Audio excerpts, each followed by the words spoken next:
Kejadian ini cukup viral karena mengingatkan kita pada kasus Mario Dendi yang secara keji melakukan penganiayaan terhadap Aditya.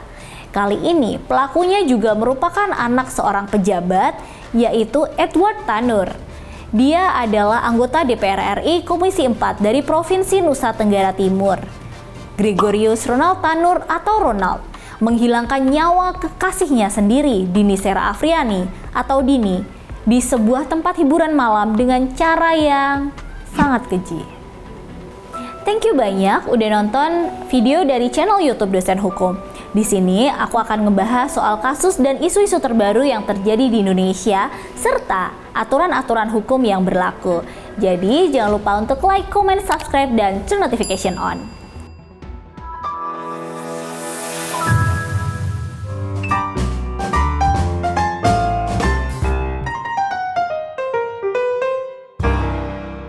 Kasus ini bermula ketika Ronald bersama dengan teman-temannya dan Dini datang ke sebuah tempat hiburan malam bernama Black Hole KTV di kota Surabaya, tepatnya di Mall Landmark. Di sana mereka berpesta sejak pukul 9 malam. Pasangan Ronald dan Dini memang cukup sering mengalami pertengkaran.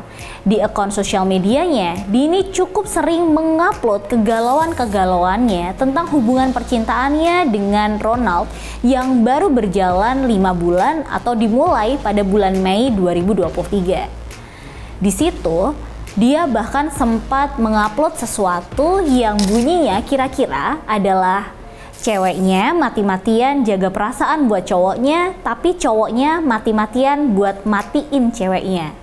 Ironisnya, kata-kata dalam postingan tersebut menjadi kenyataan.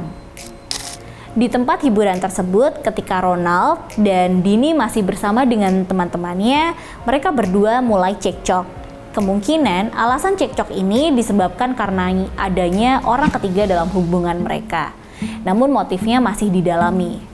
Cekcok itu terus semakin parah hingga akhirnya terjadi penganiayaan dari Ronald kepada Dini. Kemudian pada tanggal 4 Oktober 2023 sekitar pukul 12:10, Dini dan Ronald memutuskan untuk pulang. Di sana mereka masih saja cekcok hingga turun ke parkiran Mall Landmark melalui lift.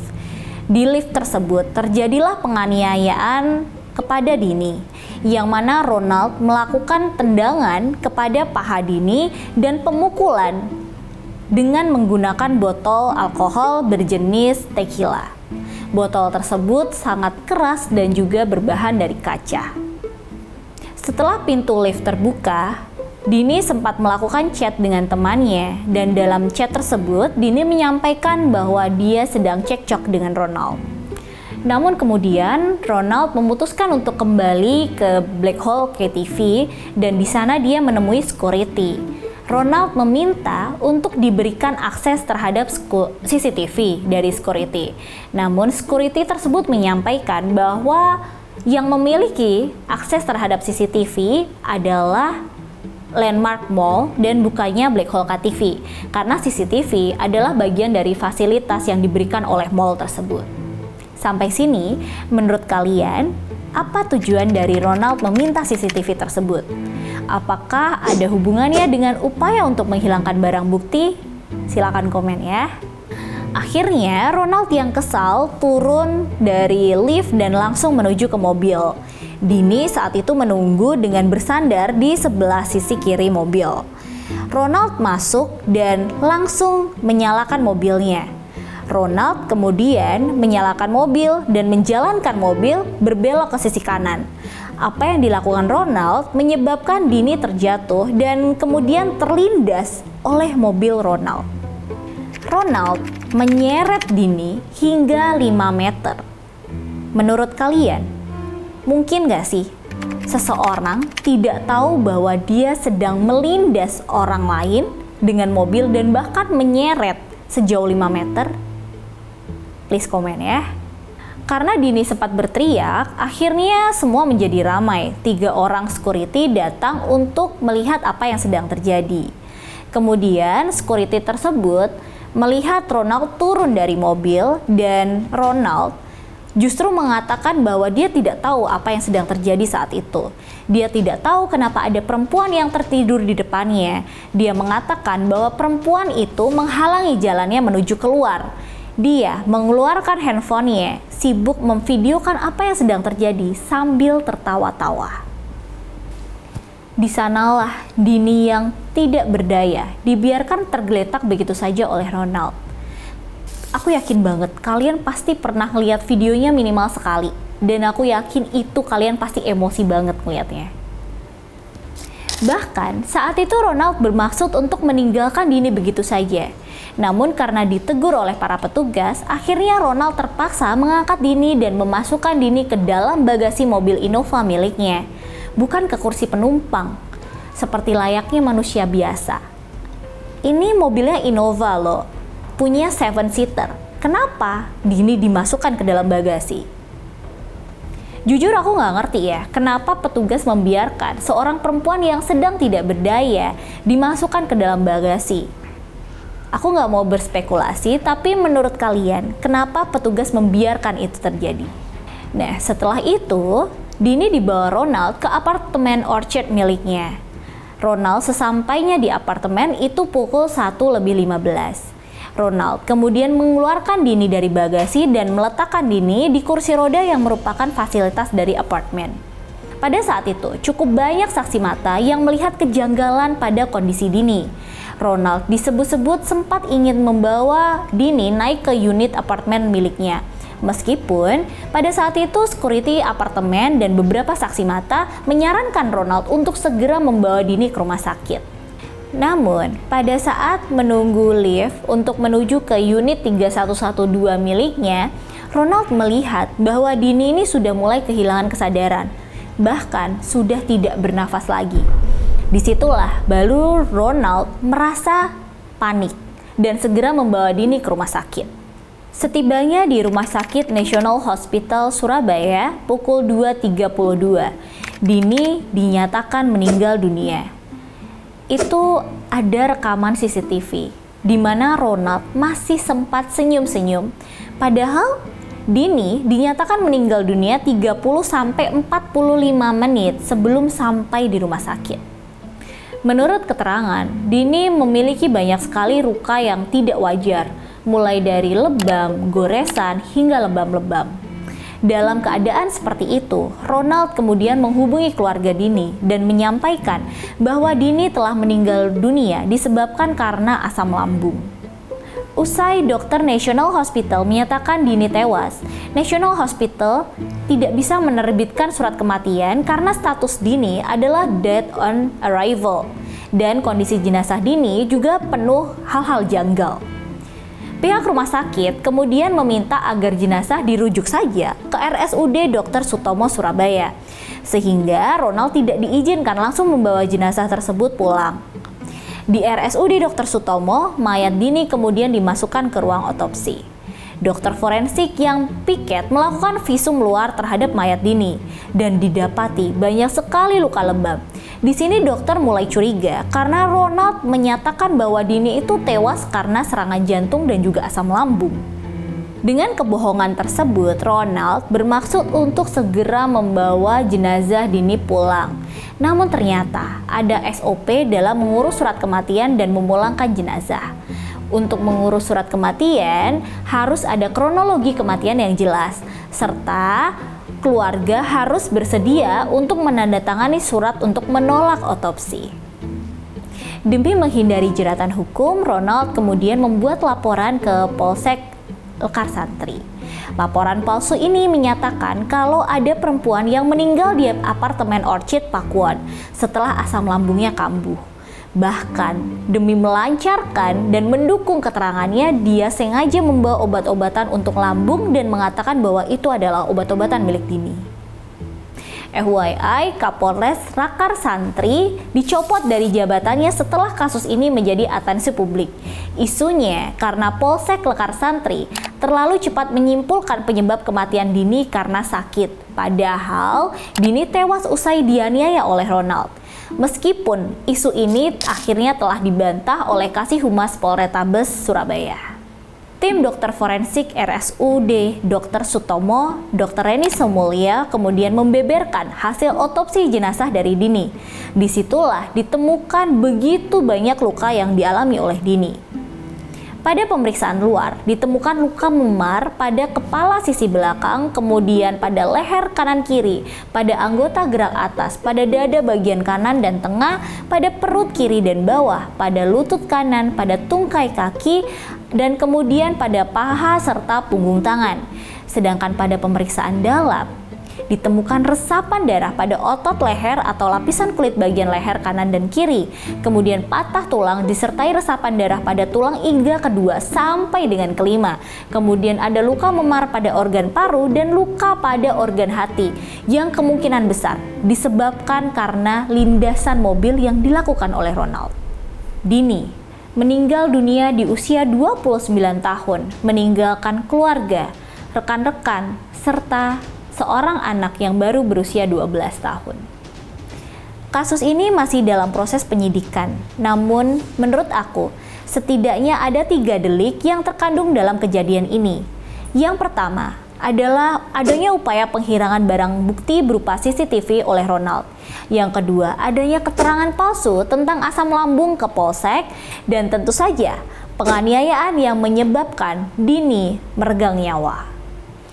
Terkait dengan penghilangan barang bukti CCTV, meskipun akhirnya security tidak mengizinkan CCTV itu dilihat atau diberikan kepada Ronald, namun kalian harus tahu bahwa terkait dengan penghilangan barang bukti, pelaku dapat diancam dengan pasal 221 ayat 1 angka 2 KUHP dengan ancaman hukuman penjara paling lama 9 bulan. Kalau soal keterangan palsu itu diatur dalam pasal 220 KUHP yang mana ada hukuman penjara paling lama adalah 1 tahun 4 bulan. Berikutnya kita akan membahas soal hukuman yang bisa diterapkan terkait dengan meninggalnya Dini. Jadi pada saat awal kasus ini mencuat, para media, kemudian ahli, serta polisi menyatakan bahwa Ronald dapat dijerat dengan pasal 351 ayat 3 KUHP tentang penganiayaan yang menyebabkan kematian dengan ancaman hukuman 12 tahun penjara. Jadi, ada 6 jenis bentuk tindak pidana penganiayaan, yaitu yang pertama adalah penganiayaan biasa, yang mana tertuang dalam pasal 351 KUHP, yaitu hakikatnya semua penganiayaan yang bukan merupakan penganiayaan berat atau bukan penganiayaan ringan, dan dalam penganiayaan biasa terbagi menjadi beberapa jenis, yaitu penganiayaan biasa yang tidak menimbulkan luka berat maupun kematian, itu hukumannya adalah 2 tahun 8 bulan atau denda Rp4.500. Penganiayaan yang mengakibatkan luka berat dan dihukum dengan hukuman penjara selama-lamanya 5 tahun. Kemudian penganiayaan yang mengakibatkan kematian itu dihukum dengan selama-lamanya 7 tahun, dan penganiayaan yang berupa sengaja merusak kesehatan. Selanjutnya ada lagi penganiayaan ringan. Penganiayaan ringan ini bukan merupakan penganiayaan berencana, bukan penganiayaan yang disertai atau dilakukan terhadap ibu, bapak, anak, istri, pegawai yang bertugas, memasukkan bahan berbahaya bagi nyawa, serta tidak menimbulkan penyakit maupun halangan untuk menjalankan pekerjaan dan pencaharian. Selanjutnya ada lagi penganiayaan berencana. Jadi ada 3 macam penganiayaan berencana yang tertuang dalam pasal 353 KUHP, yaitu penganiayaan berencana yang tidak berakibat luka berat atau kematian dan dihukum dengan penjara paling lama 4 tahun. Lalu penganiayaan berencana yang berakibat luka berat dan dihukum penjara selama-lamanya 4 tahun, serta penganiayaan berencana yang berakibat pada kematian yang dapat dihukum penjara dengan selama-lamanya 9 tahun. Selanjutnya adalah penganiayaan berat yang diatur dalam pasal 354 KUHP yang bunyinya, barang siapa sengaja melukai berat orang lain diancam karena melakukan penganiayaan berat dengan pidana penjara paling lama 8 tahun. Jika perbuatan tersebut mengakibatkan kematian, maka hukumannya adalah paling berat 10 tahun. Perbuatan penganiayaan berat dilakukan dengan cara yang sengaja oleh orang yang melakukannya. Selanjutnya ada penganiayaan berat berencana. Jadi apa itu penganiayaan berat berencana? Itu adalah gabungan pasal 354 ayat 1 KUHP dan pasal 353 ayat 2 KUHP. Dalam pidana ini harus memenuhi unsur penganiayaan berat maupun penganiayaan berencana. Jadi dobelin tuh. Selanjutnya adalah penganiayaan terhadap orang yang mana pidana itu ditentukan dalam pasal 351, 353, 354, dan 355 itu dapat ditambahkan sepertiganya apabila orang-orang yang menjadi korban itu adalah ibunya, bapaknya yang sah, atau istri atau anaknya.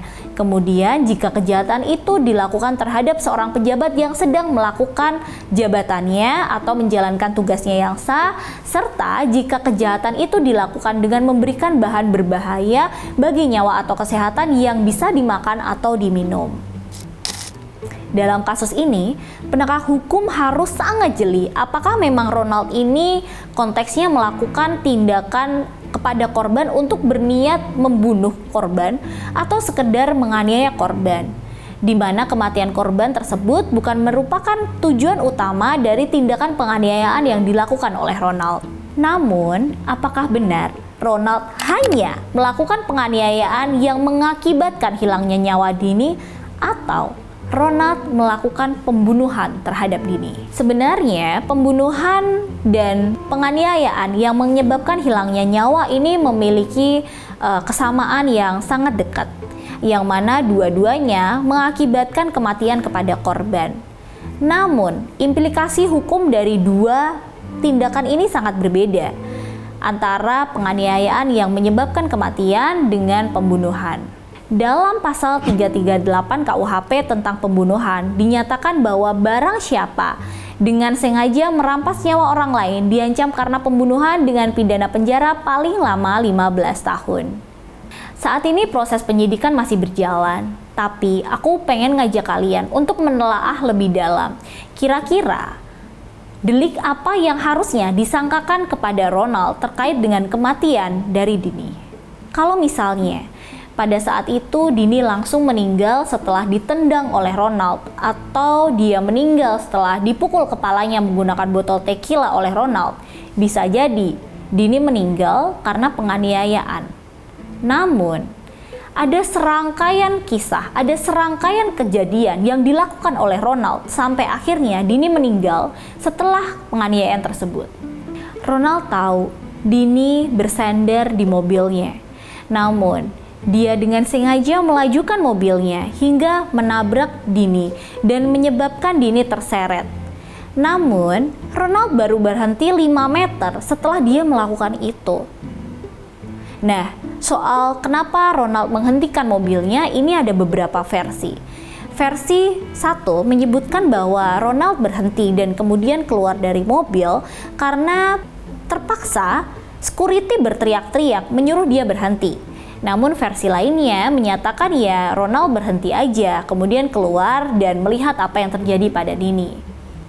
Sebagai manusia normal, aku mau nanya ke kalian, apakah mungkin kalian tidak tahu ketika kalian menabrak dan menyeret manusia lainnya, itu akan mengakibatkan sesuatu yang fatal terjadi pada manusia tersebut? Sampai di sini, apakah menurut kalian pembunuhan sebagaimana yang dimaksud dalam pasal 338 yang mana harus memenuhi unsur perbuatan tertentu yang sengaja untuk menghilangkan nyawa orang lain telah terpenuhi? Menurut kalian, apakah dari awal memang Ronald sengaja menghabisi nyawa Dini? Oke, kita lanjut ya. Setelah dia melindas, infonya dia kan mau meninggalkan Dini begitu saja di lantai pada saat itu. Dan menurut kalian, apakah ini dapat menjadi pemberat?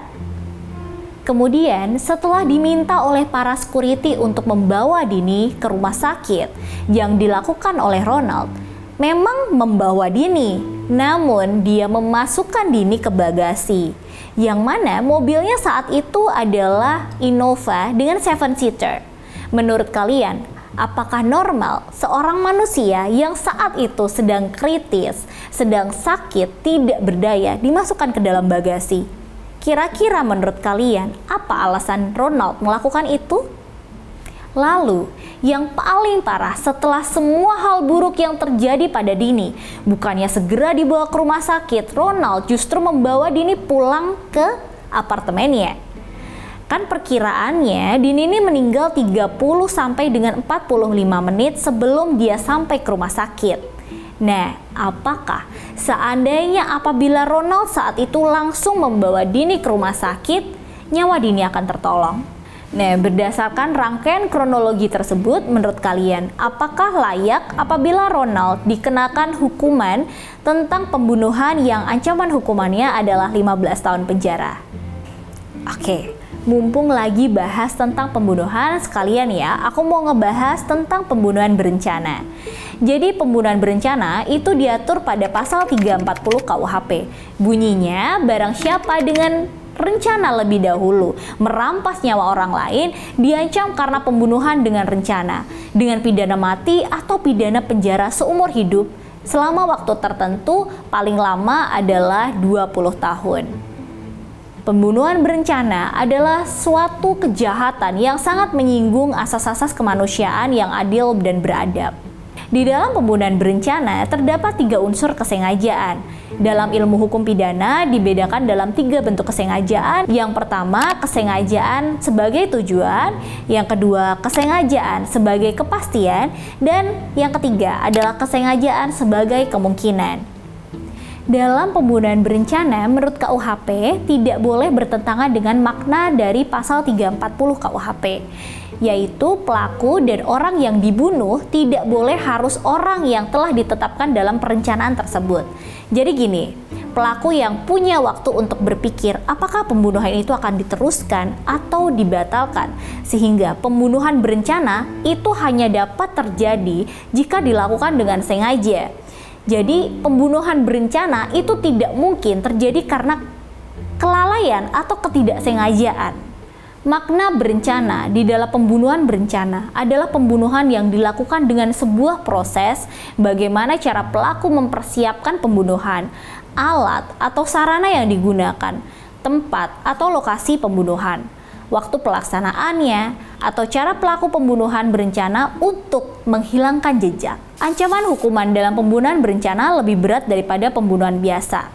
Ancaman hukuman untuk pelaku pembunuhan berencana adalah dengan pidana mati atau pidana penjara seumur hidup atau selama waktu tertentu paling lama 20 tahun. Disclaimer, tanpa bermaksud untuk mendahului proses hukum, jadi menurut kalian gimana?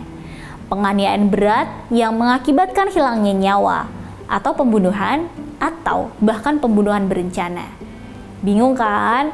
Makanya untuk itu aparat harus sangat berhati-hati dalam memberikan sangkaan dan melakukan dakwaan, karena seluruh nasib dari korban, kemudian keluarga dan orang-orang yang ditinggalkannya bergantung pada hal tersebut. Begitu pula dengan tersangka. Terdakwa atau pembelanya harus mengetahui perbedaan mendasar antara hal-hal tersebut sehingga dapat memberikan pembelaan yang maksimal. Thank you banyak udah nonton video dari channel YouTube Dosen Hukum.